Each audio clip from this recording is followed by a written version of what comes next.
Congrats to Iman for hitting 1 million subscribers. What is Iman gonna get canceled for?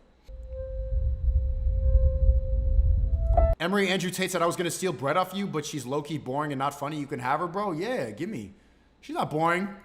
Also, she doesn't have to be funny. She's base. She's bread. She's funny. She's funny. Shut up. Laugh at her jokes right now. Take that back. There is a top secret undeclared war that is going on behind the scenes right now. You see, the last few weeks I found myself investigating something way deeper than I ever would have imagined. This is crazy. This is some of the craziest growth I've ever seen on his channel. He just hit 1 mil. Chat, when I had him on my collab, it was right before I got banned on YouTube. I think he was at 400K, 500K. He doubled up since then. Crazy. Great job for him, man. I really hope he doesn't get banned. He's the last real soldier still doing it on YouTube. You know that feeling when you see something happen in the media, a narrative spread, it's being perpetuated, and it just doesn't sit right with you. Something feels off. You know, as if there was some sort of, I don't know, agenda behind it. Well, that's exactly how I feel about this war against masculinity. He's based. He got his blue check removed on Instagram for talking about COVID and about how it's a scam. He's woke. He knows the truth about the vaccine, the election, everything. He knows the truth about 9/11. This guy's based. And you know what's funny? I took a picture with him and Jordan Welch after we met. We had dinner. They both got banned on Instagram. That's how much of a blacklist I'm on. You take a picture with me, you get banned. He got it back though. He's based, but he's really speaking the truth and he's doing it the right way now because he understands the growth and how big YouTube is and the value of this platform. So I don't think he's gonna get banned. I don't think so. I hope not. He won't. And freedom of speech that's really started to ramp up in the last few months especially. Recently it's gone so bad that it feels like they are trying to silence us by pushing so much BS down on our throats that we nearly asphyxiate and aren't even capable of speaking anymore. And the worst part is all of these attacks seem so specific and coordinated that, you know, I can't help but feel that there may be a bigger story that's not being told. So I've had this fire inside of me recently to start searching for some answers. Why is there a war against people who speak up against the media's agenda? Hey, shout out to Nick, me, Ye, Tate, Alex Jones, anybody who got banned for speaking the truth. And Iman, please be careful. Do not be next. Congrats on it. Please be careful. Everyone here saying, Iman went to private school. Iman went to private school. Shut up. Shut up. This is the way people use these little sentences and stuff like that to disqualify somebody and not listen. He's a guy, I'm telling you, you could see his whole journey from the fact, what we have in common is we both started making videos when we were 14 and you could just see our whole journey documented on YouTube. Well, RIP, you can't anymore for me, but you could see how he started talking about this and he manifested all this shit. He spoke it into existence.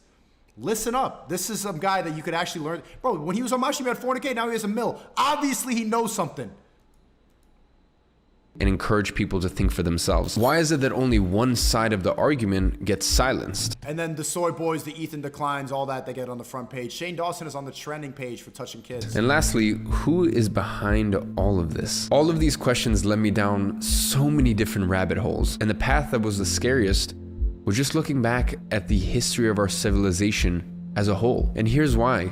I found myself reading about the motives and end goals of the ancient Greek wars, globalism in the chat, the Roman civilization, all the way down to World War I and II. And I will say at first I thought I might have been exaggerating by comparing an actual war with guns and bombs and planes to a few social media cancellations and bans. But after really digging deep into the past wars the world has lived through, I have noticed that there is something truly nefarious going on.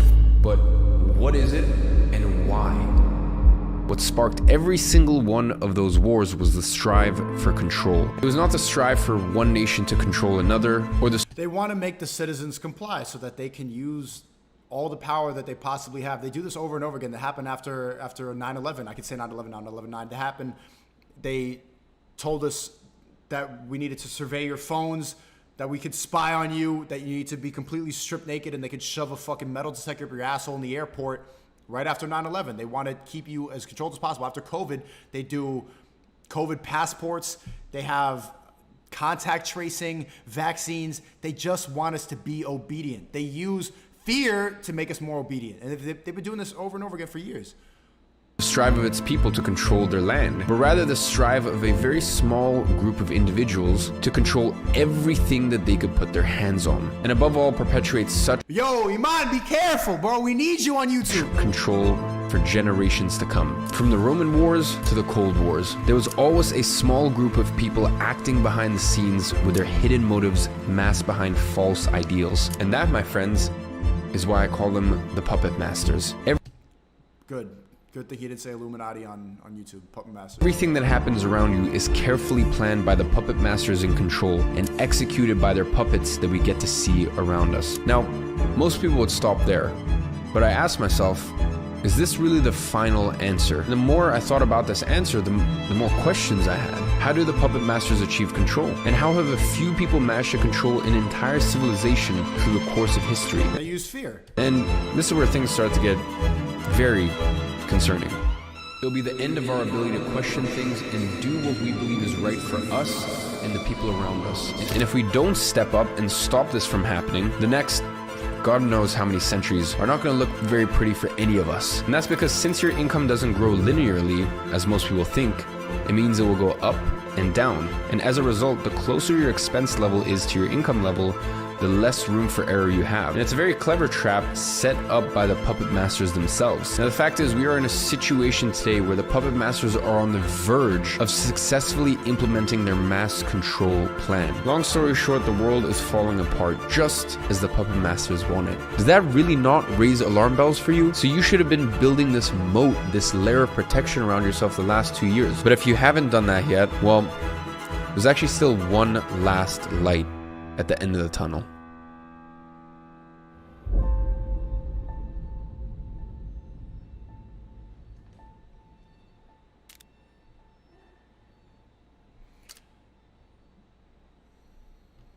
There's a lot of good information in his course. I assume I haven't watched it, but knowing him. But stuff like this scares people. When you hear this type of information, I don't want anyone watching this to be like, you're spreading fear, you're fear-mongering. What you got to do is make as much money as possible, get in shape, get multiple passports, do not be reliant or dependent on one government, be careful what you speak about, act accordingly, trust in God, start a family, stock up on food, prepare for all that. That's all you got to do. That's a lot of stuff, and I'm not there yet. The first thing you can do is make a lot of money right now. If you don't know how to make a lot of money right now, you got to realize that online business is the best way to invest into the future. If you can have an online business, it's the hardest business to take away. You don't need a location. It's all virtual. Best way to do it. I teach that in the creativity kit. A lot of the story boys, the YouTube people call it a scam. We had a great call today. There's some people in this chat watching right now. That's the best way to prepare. So when you hear this stuff like this, people are like, why are you going to scare people and not provide a solution? The solution is to get as unkillable as possible. Make a lot of money, get strong, get smart, and don't be wasting your time on indulging in a bunch of desires and playing video games all goddamn day. Stop beating your meat. Just start preparing. Get as strong as possible. That's the only thing you can do. That's the solution. Was that a good deflection for the documentary who are people going to say I'm fear-mongering by talking about conspiracy theories? That was good, right?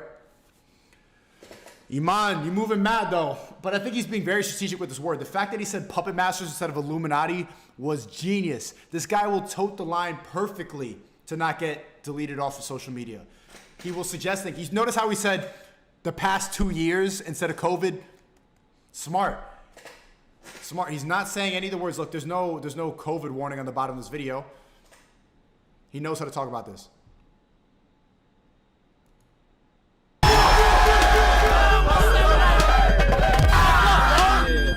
That's it. Your job?